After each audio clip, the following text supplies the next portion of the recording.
ఈ వీడియోలో మనం ఫాస్ట్ బీఫామ్ వర్ని నౌన్తో కలిపి నెగిటివ్ సెంటెన్సెస్ ఎలా చెప్పాలనే దాని గురించి తెలుసుకుందాము. గతంలోని వ్యక్తుల వస్తువుల పరిస్థితిని గురించి వివరించి చెప్పటానికి ఈ టైప్ ఆఫ్ సెంటెన్సెస్ చెప్పవలసి ఉంటుంది. దీని యొక్క ఫార్ములా ఎలా ఉంటుందంటే subject plus first be form verb plus not plus noun.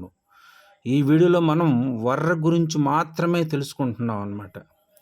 సబ్జెక్టుగా ఏమొస్తాయంటే you, we, they, Ram and Sita plus verb. ఈ వర్నే ఫాస్ట్ బీఫామ్ అంటాము, మరియు హెల్పింగ్ వర్బ్ అని కూడా అంటాము, సహాయక క్రియ అనమాట.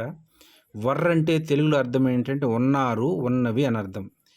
ఇక్కడ ఇవి సబ్జెక్ట్స్గా వచ్చినప్పుడు మాత్రమే ఇక్కడ వర్ అనే ఫాస్ట్ బీఫామ్ను ఉపయోగించాల్సి ఉంటుంది. Plus not plus noun. Noun అంటే నామవాచకము, పేర్లను తెలియజేసేదన్నమాట. ఈ నామవాచకానికి కొన్ని ఎగ్జాంపుల్స్ ఏంటంటే డాక్టర్స్, టీచర్స్, ఫ్రెండ్స్, స్టూడెంట్స్. ఇవన్నీ నౌన్కి ఎగ్జాంపుల్గా చెప్పుకోవచ్చు. కొన్ని సెంటెన్సెస్ని ఎగ్జాంపుల్స్గా చేద్దాము. They were not teachers previously. ఇంతకు ముందు వారు ఉపాధ్యాయులు కారు. You were not friends last year. గత సంవత్సరం మీరు స్నేహితులు కారు. We were not students 1 year ago. ఒక సంవత్సరం క్రితం మేము విద్యార్థులం కాదు.